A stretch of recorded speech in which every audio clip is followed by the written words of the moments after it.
Right guys, it's Monday morning, chilled out weekend over, we're back in workshop.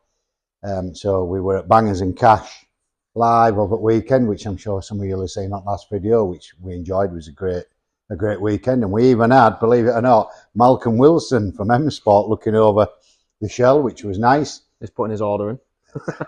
It's supposed to be top secret, for Christ's sake. Them 14 cars we're going to build in, now everybody will know.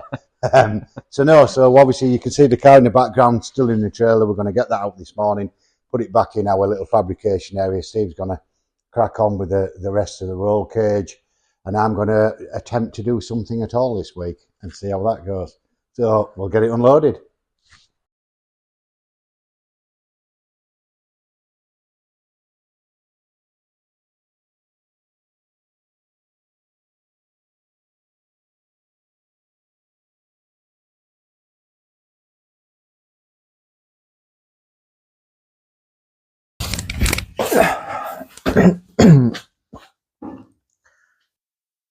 Right guys, I'm just going to run through fitting the bulkhead plate. So you'll have seen that obviously we started doing the kits for the pedal box modifications, or you'll have seen the plates the other day.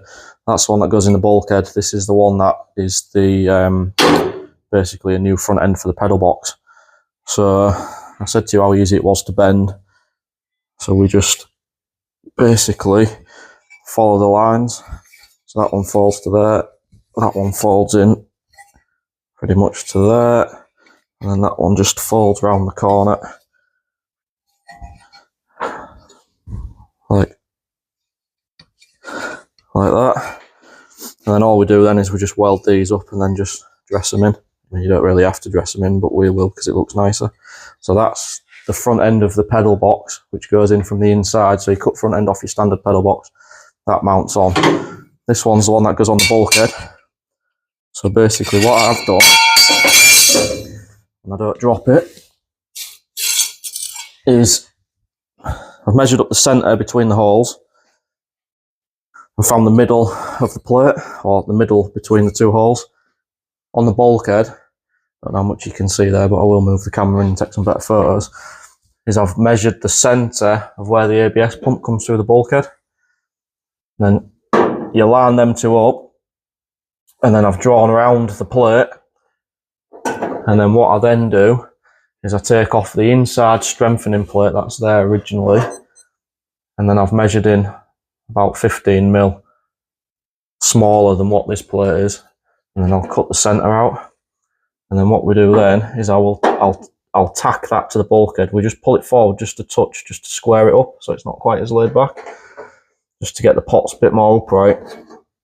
And then I'll tack that to the bulkhead, making use of the centre lines. Once that's tacked in, I'll then cut the front off the pedal box and I'll mount the pedal box on the front. And basically what we do is we bolt these two bits together through the bulkhead, through these holes. So them two bits are sandwiched between the bulkhead. And then I install the pedal box, slotting it, cutting the front off and slotting it into here, and then I tack the pedal box onto it. So the original mount where it bolts up onto where the column is, underneath the column bracket, we still utilise that one. So that gives us like a point in the car where it needs to go to. Square it up to the bulkhead, tack it on. Once you're happy that everything's in line and where it needs to be, then you can go in and weld this one solid. So basically what you're doing is centre between where the ABS mounts, or the bracket, the hole in the bulkhead where the ABS mounts, you're 50mm down from the top of the swage line, and that's where this plate fits. So it's pretty straightforward. Obviously just follow all the measurements and stuff, you can't really go wrong. So I'll get on now, I'll cut that out, and then we'll get it tacked in. I'll show you how it looks when it's in.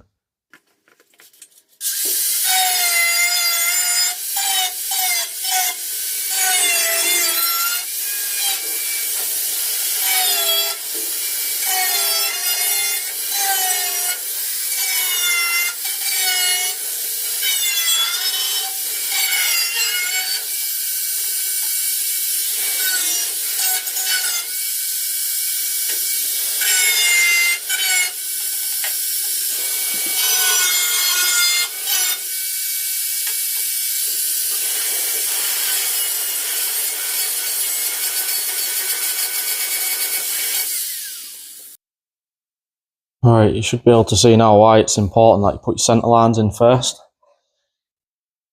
Now once you've cut that out, you've got no reference there to where the middle of the plate wants to fit. So you need to extend your centre line up and above, and then below where you're actually going to weld the plate in.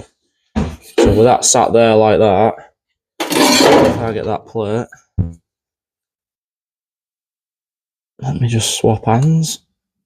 You can see there that I've now got a centre line on the plate and a centre line on the car. That way around. And you can see I know exactly where it's gonna fit.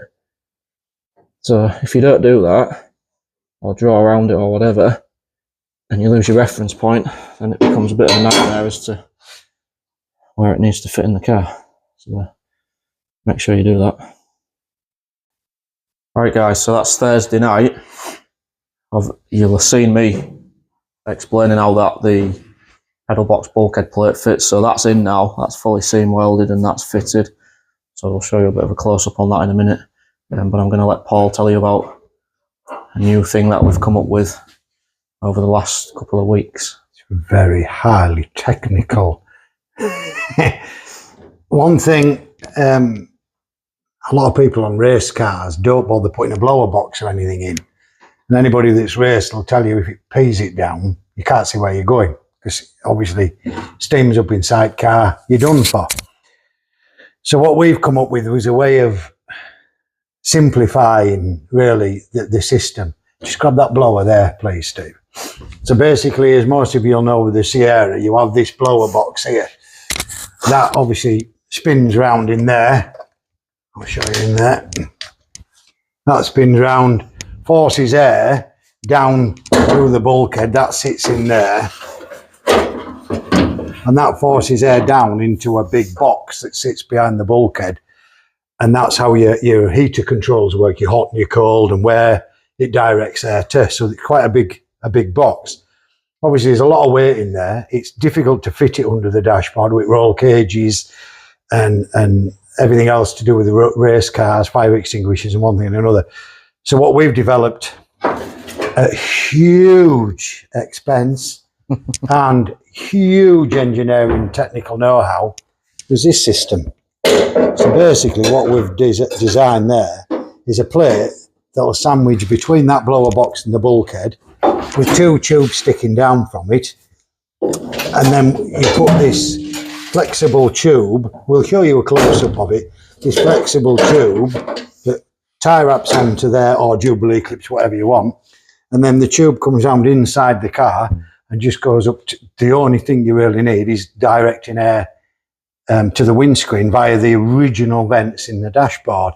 So we've made them, think it looks good, works, gives you loads of space under the dash, it's not getting in the way. Because that flexible pipe is exactly that flexible, you can move it out of the way, move it where you want it, you can alter the length of it to suit your application. So quite pleased with that little thing, aren't we? Yeah, and it just makes it easy, doesn't it? It works. That rivets in, that's it, bit of sealer under it, rivet that in, you can still take your heater box out and you ain't got to mess about with that plate ever again. That's right, and we've, as I said, we've had them laser cut, like everything else we're doing at the moment.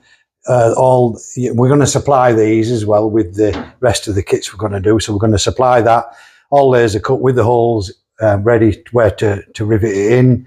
We're going to supply the rivets, it'll come with all the tubes welded in. We've swaged the tube so that the pipe won't pull off, and we're going to supply the flexible pipe with it as well. I want to take that out and then you can see it a bit. Yeah. Let me just feed that through. This is what you get with it. This is what people use brake ducting. It's got a metal wire inside it, so it's quite good. But as you can see, you can do what you want with it really. So that, as I say, goes in the bulkhead. That comes around the bulkhead and up onto the dashboard. Quite a neat little thing, we thought. Looks good, doesn't it? Use it as minion glasses as well if you want. But yeah, another little string to our board. Cut, I don't know how easily you can see it, but we've cut round holes back in this because this one was plated over. But the idea is it will fit without any modification. So you don't need to cut the round circles. Your original square holes that'll fit through. It's just, again, typical race car. Somebody welded a plate over where the heater box goes because they didn't want the heater blower. So yeah, another nifty little thing. So I'll let Steve tell you where he's got to with roll cage. Yeah, so cage is all, I've finished fabricating the cage now. Everything's made, or all the tubes are made. A little bits of cleaning up to do on some of the joints. But pretty much we're there with it really. Next stage for me now is to take it all back out again. Or generally I weld some bits before I take it back out. And then I'll weld the odd bit on the floor out of the car.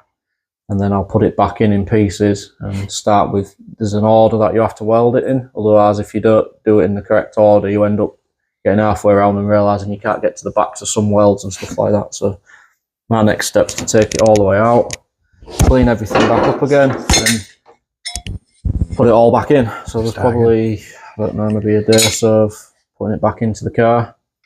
And then I've also, so we've fitted bulkhead plate. I've got the bits that go with the bulkhead plate down here. So, as we mentioned last week, these plates here are what Paul just holds that for me. That's the standard pedal box. I've taken off the clutch pedal because we supply it with another clutch pedal with another cable. We don't go hydraulic, reason being, as usual. Reason being, if you have an hydraulic failure, it's probably going to take you out of the race, whereas if you have a cable melt or damage, you can change your cable pretty quickly. So these flat plates, which are all, I mean, you can see how easy I can bend that by hand. And then basically all I do then is I just weld up all the joints, and then you cut the front end off that, and then that slots over the front of there once the front's been cut off, and then that welds in. And what that does then is you end up with basically that. So this is the first one that we made for the black car, and then this is the ones that we've had laser cut for this car. But again, they're on the shelf, so if anybody wants one, they can ring up and they can buy one. And there's that pedal. And there's the pedal. With it's basically an adjustable cable rather than the clutch ratchet that you get on the standard cars. It's a proper adjustable cable rather than that, which works better. My Bastos car's got one. I'll take that off there, look. So that basically just, it slots onto there. You take the original stop off, which is that one, and then it comes with a new cable as well. So we will supply them like that. And some people say, oh, you don't want a clutch cable, but my Bastos car's got a clutch cable, and that was a 24-hour car. Now, as far as I'm concerned, if that system's good enough for a car to win a 24-hour race, 24-hour race, and it's good enough for us, so we're happy with that. So yeah, that's something else. Basically, everything on the shelf there to convert your car from the standard ABS to a front and rear cylinder. So whatever it is you want to do, ring up, Paul will sell you it. Take your money. Hopefully. Hopefully, yeah. So there we are with this car, isn't it? We've got... Yeah, I've still got, once cage is in, I've got all the bulkhead to close back off again.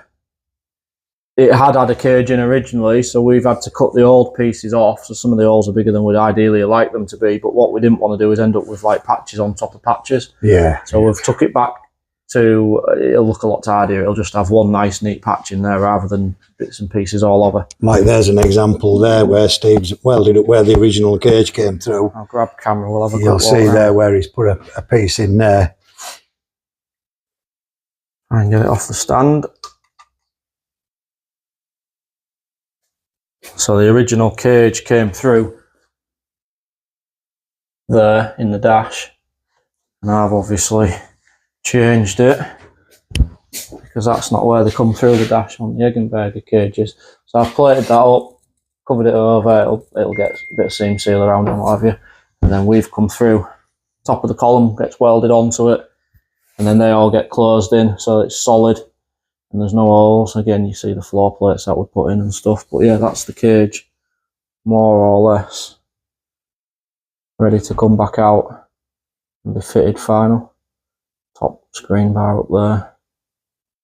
So yeah, what's left to do? And we've done this, we've done the bulkhead. Oh yeah, we've flipped the bulkhead over. We've trimmed that off, flipped that over, made a nice job of that so it's safe now, there's no sharp edges. So that's been done. We've got air jacks, but I'm going to unpick the wings, aren't I? Because we're going to leave obviously the doors on until the the cage is in and welded up, so we know the door's open and shut, so we know that the cage isn't, the shell isn't twisting or moving anywhere. And then we'll take the doors off. I'm going to unpick the wings down the back edges, down here, which basically, if I unpick them and under there, we can pull this wing right out there. So Steve can put the air jack towers in there. Then we'll put the wing back, trim all the body kit and the metal as required, and then weld them wings back on, put the doors back on. And then it's about ready to go back to customer. Oh, we've got the plates to weld on the floor for them plates to weld on that we welded the captive nuts on. That's part of the fabrication kit as well, isn't it? Yeah, that's the fabrication kit, but they're the ones that go and weld onto the... So they go basically down there, anti-roll bar mounts down there. So there for the Group A anti-roll bar. So they're to do, aren't they? They're to go on. We're going to put it on the rotisserie, aren't we, on Monday to make it easier to weld the cage in. Yeah. Because Steve's lazy and don't like bending.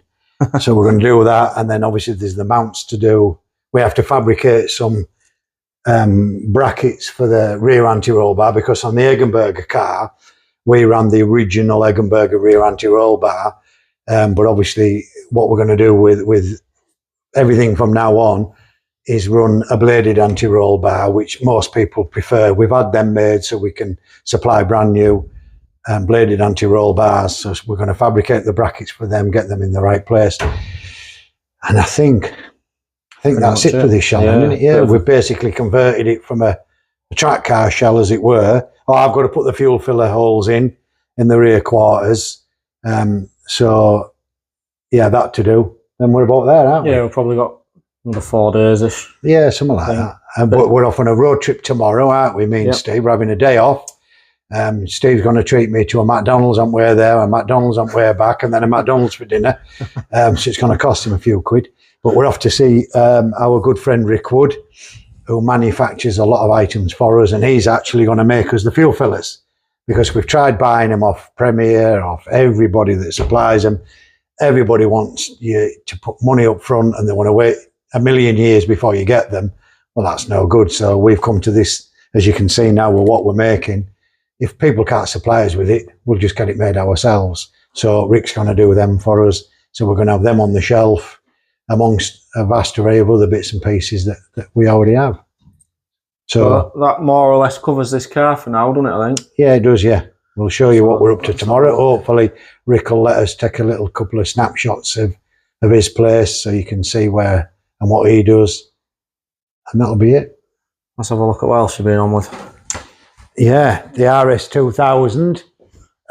Well on the list with that. Everything, you can see a lot of ticks done. All we've got left to do on that is its wheels balancing tracking to set. It's off to Dave Boggs on Monday, which is, I'm sure a lot of the petrol heads will have heard of Dave Bogg. Very, very famous for tuning grass track cars. Anything with carburetors on it especially. His sons, Pete and Steve, do with the modern stuff. Steve does a lot of carburetor conversions for Pintos and, well, anything really. So that's going there. What else have we got to do? A breather bottle for the engine that we've ordered. That's it. So then that's done. The 500 on the ramp, we're still waiting for the engine loom. We were hoping that was going to be here by now, but it hasn't. So as soon as that comes out, we'll jump on that, because the owner's desperate to get that car back for a big event. So that's had a new EPROM fitted? Yeah, it's had a new EPROM in the ECU, new injectors, because they were a problem causing the bad running, full engine rebuild. That one I've still got to get my backside into again, get it cleaned and ready to put up for sale. Very famous darts player owns that car. Through to the other workshop. The Escort Cosworth sold, that you'll have probably seen on another video. We did the rocker cover on this car, because the new owner wanted it back to the original blue.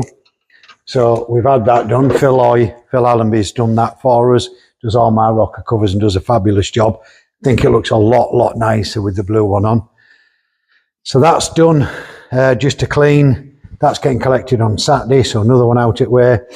You'll notice if you look to the right that a blue car's gone, the blue Sierra 3-door. That was collected today by Adam Bowler, Series 1 Recovery. and this car came in its place. Now, I'm sure people that have known me a long time will know exactly what this car is. This is the very first RS500 that I ever owned. I bought this with a blown engine, and I used to drive it like our story. This is where it all started, is it? Eh? It is, yeah, honestly. Where the obsession started. Honestly, this car means quite a lot to me. My missus as well. She got quite emotional when she saw it today.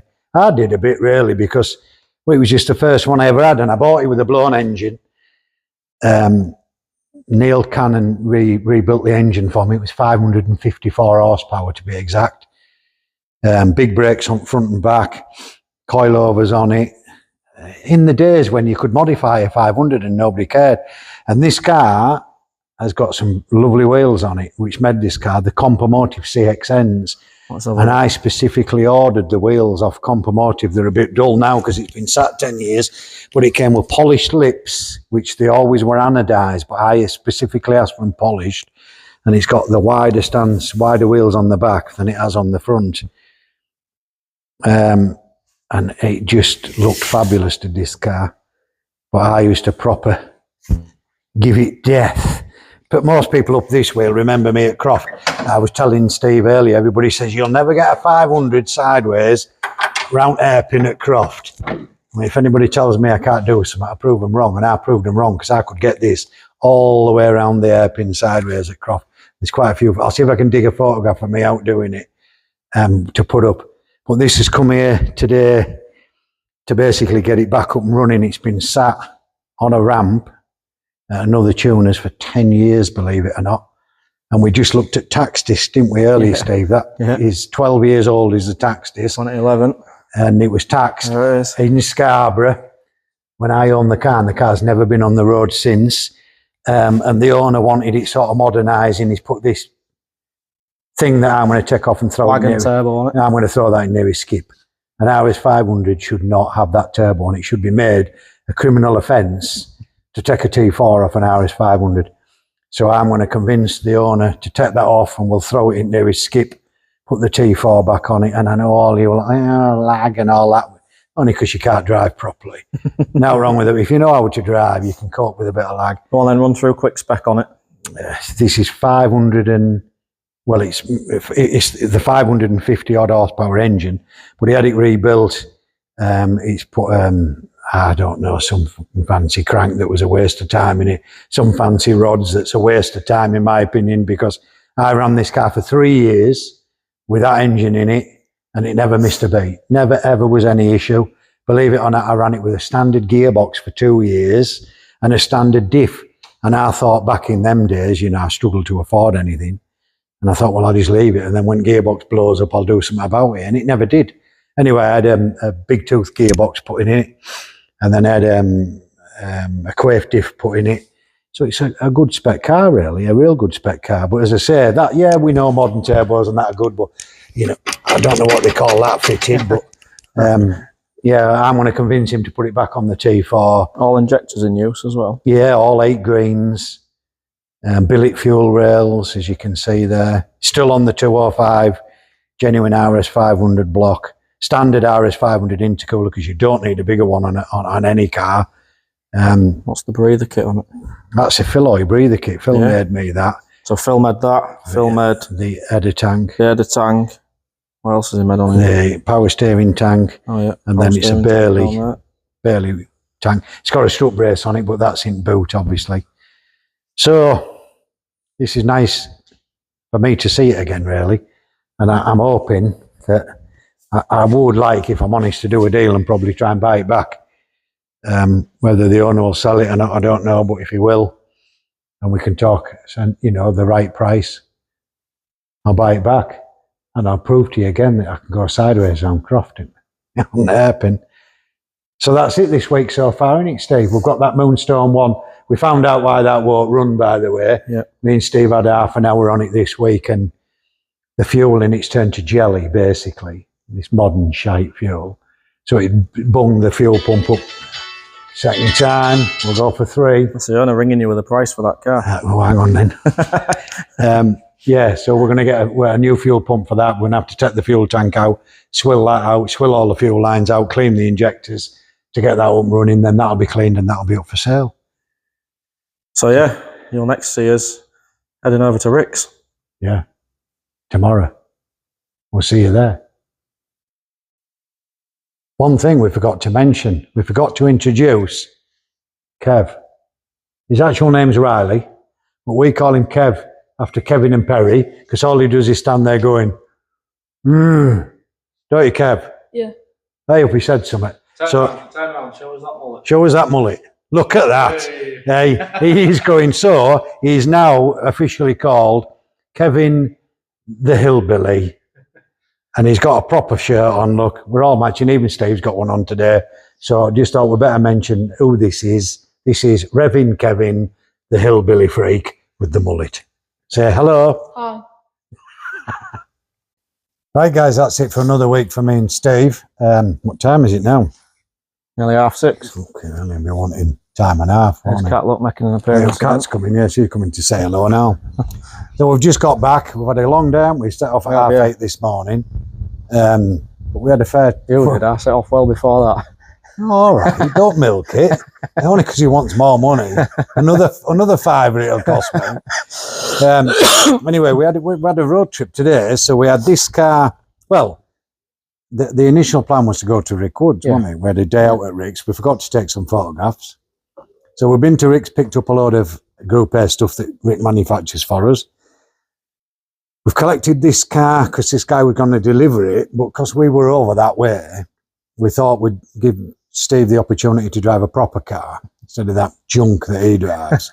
So Steve drove this back for the customer, saved him coming all this way out, and we collected another car that's for sale, a red Escort Cosworth. Been stood for 6 years, unfortunately. The lady who contacted me to see if we could sell it for her, her husband died suddenly of an heart attack. And they've had the car ever since, parked up in the garage, and they've only just sort of probably got round to where they could see it, you know, facing it go. So we'll show you that in a minute. That's in trailer. So what do you think, Steve? Yeah, brilliant. Have you got any wet patches?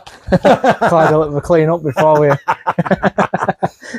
No, brilliant, yeah. So thanks to Clive for letting me drive it back. But yeah, I can really see the appeal of these cars. Yeah. Feels like you're driving something. Yeah, and them donuts you did in Asda car park were great, weren't they? They've gone down real well. Any tread back on all kids loved it, but don't tell Clive. No, really good. Just feel like you're driving a car, don't you? Yeah, they're great, aren't they? Yeah. They're not great, as in, you know, power's not brilliant anymore compared to Ford Transits as quick, and they're a bit rattly and a bit, but they're great, but I think that's part of the character, isn't it? That's what people love about them. And exactly. Yeah, so I just need to probably buy myself one now. Needs to get his money out tight ass. So we'll show you quickly this red Escort cos that's in here. Because it's late, we've just left it in trailer tonight. Well, we'll move them all Monday, won't we? Get them all in, get that one on the ramp next week at some point. Find out what it needs because it's been stood a while. So another job on the list, this job as well. So we're trying to get through work, and as fast as we get through it, more turn up, doesn't it? Yeah. I keep saying no more road cars, and another road car turns up. Another road car turns up. But if I get to drive them, I don't mind, that's all right. So, if you want your road car working on, let Steve drive it, or you can sod off. So, all right, we'll show you this. You open doors, I'll grab camera.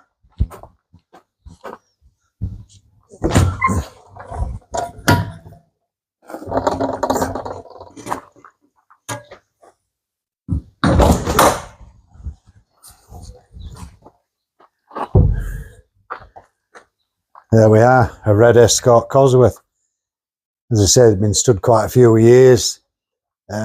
So she'll need a recommission and a bit of love to sell it for her. I think it's been started up every now and again over the last 6 years, but nothing major has been done with it. No. A few modifications, what Moret front headlights, Super T's, carbon front splitter, but nothing too mad. No, and there's a lot of standard bits with it, wasn't there? Yeah, there was, yeah. A lot of standard heat shield and bits and pieces, so... Yeah. But yeah, so there we are. So if anybody is desperately in need for a red Escort Cosworth... Me. I keep telling you, just get your money out. Well, there you go. We'll do more on this one when we get it out. and get it on a ramp, and then we'll get it MOT'd, as I say, and hopefully put it up for sale for the family and see if we can get it a good home, because that's the main thing. So we want a nice home for it. Nice front look. Carbon splitter. Oh, I was farming in fog light grills as well. Yeah. There we go. Another nice thing. Not a fan of red, but it is a popular colour, isn't it, for an escort car? Not a fan of red, but I can't help it. You've got a red van look. No, I haven't. I've got a red, black and white van, sir. Is them yours? Yeah. So that's it, innit? That's us for another week. Can I have a quick look at the engine? On what? Oh, yeah. Yeah, let's have a look at this. So this is Steve's, by the way. Well, it was, put it that way, it ain't anymore. So this came out of... you don't know it yet. Apparently a college in Oxford. Or somewhere down that way. So I'll just step up there.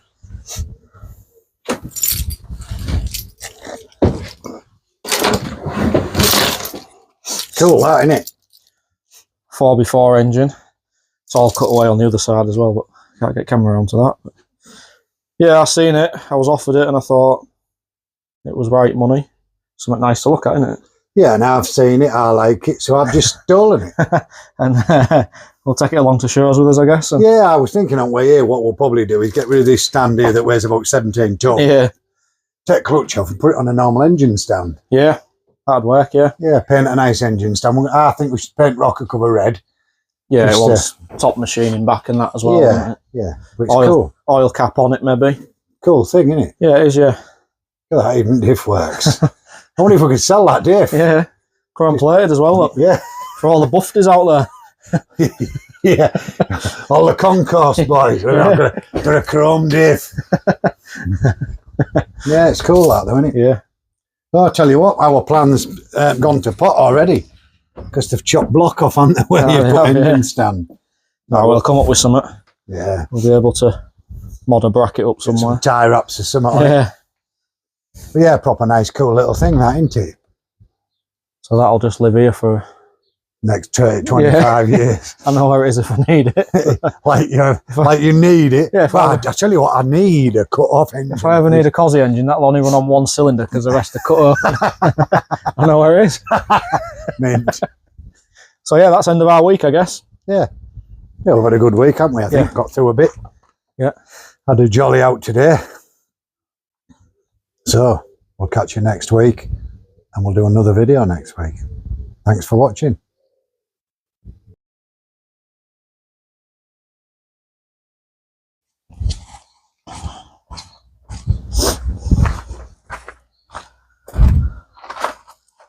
You're going first. Yeah, can do. You're right. Yeah. Close the play, innit? Yeah. Late shift Friday. Where Adam wins, he keeps that rolling and then uses another one, hasn't he? Another one. So that you leave that and then you can jump from one to other. That's how that looks quite good how he does that. Mm. Starting. You want me to? Right, guys.